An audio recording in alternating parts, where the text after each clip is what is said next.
নমস্কার সবাইকে। আজকে আমাদের রেসিপি হচ্ছে ধোকলা। দেখে নিন চটজলদি বাড়িতে আমরা কি করে ধোকলা বানাবো। খুবই ইজি রেসিপি এটা, আর বেশি ইনগ্রিডিয়েন্টসও লাগে না। দেখতেই পাচ্ছেন ধোকলাটা কতটা স্পঞ্জি হয়েছে, কতটা সফট হয়েছে, ভেঙেও যাচ্ছে সঙ্গে সঙ্গে। প্রথমেই আমাদের ধোকলা ব্যাটার বানানোর জন্য আমাদের লাগবে বেসন, টক দই, চিনি, দুটো ইনোর প্যাকেট, নুন, সাদা তেল আর একটা বড় মিক্সিং বোল।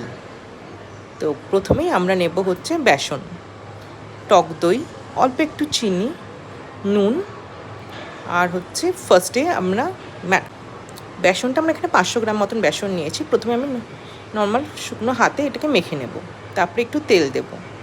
আপনারা তেল দেওয়ার পর ব্যাটারটা ভালো করে কনসিস্টেন্সি দেখতেই পাচ্ছেন। যদি মনে হয় অল্প একটু জল দিতে পারেন, বাট সেটা অপশনাল।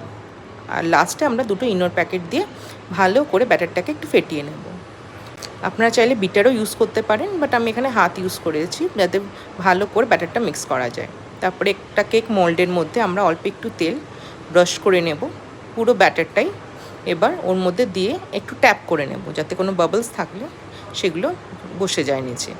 তারপরে কড়াইতে জল আর নিচে একটা স্ট্যান্ড দেব যাতে ওই কেক মোল্ডটা আমরা ওর উপরে রেখে হিট করতে পারি। এবার আমি কেক মোল্ডটা বসিয়ে দিচ্ছি ওর মধ্যে, আর কড়াইয়ের যেই ঢাকনাটা দেব, তো ঢাকনাটার ওই ফাঁকা জায়গাতে আমরা একটা কাগজ মুড়িয়ে ওর মধ্যে আটকে দেব যাতে ভাপটা পুরো ভেতরে থাকে, বাইরে না বেরোয়। 15 মিনিট পরে আপনারা দেখতেই পাচ্ছেন যে কতটা সুন্দর ফ্লাপি হয়ে ফুলে উঠেছে। আমরা আরেকটু কিছুক্ষণের জন্য দেব, এখনও ভেতরটা হালকা হালকা একটু কাঁচা ভাব আছে। একদম পুরো যখন চাকুটা ক্লিন হবে তখন নামিয়ে নেব। এবার আমরা যেটা বানাবো সেটা হচ্ছে আপনার চিনির যে শিরাটা আমরা ধোকলায় দিই সেটা। ওটা বানানোর জন্য আমার লাগবে সরষে, কাঁচা লঙ্কা, কারি পাতা, নুন, মিষ্টি। প্রথমেই কড়াইয়ের মধ্যে আমরা অল্প একটু তেলের মধ্যে কিছুটা সর্ষে ফোড়ন, কালো সর্ষে, মনে রাখবেন সাদা সর্ষে না, এখানে কালো সর্ষে দিতে হবে। বেশ কিছুটা কারি পাতা দেব আর চেরা কাঁচা লঙ্কা।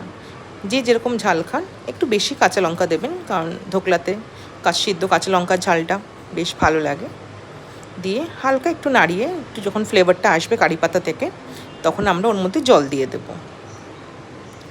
জল দেওয়ার পরে এবার হচ্ছে আমরা নুন মিষ্টি দিয়ে একটু ফুটিয়ে নেব ভালো করে। চিনির পরিমাণটা একটু বেশিই লাগবে, আর একটু বেশি যাতে গাঢ় না হয়। এই চিনির রসটা একটু পাতলা করে রাখবেন যাতে পুরো ধোকলাটা অ্যাবজর্ব করে। তারপরে পুরো ধোকলার মধ্যে আমরা স্প্রেড করে দিয়েছি। এটা দেখতেই পাচ্ছেন আমাদের ধোকলা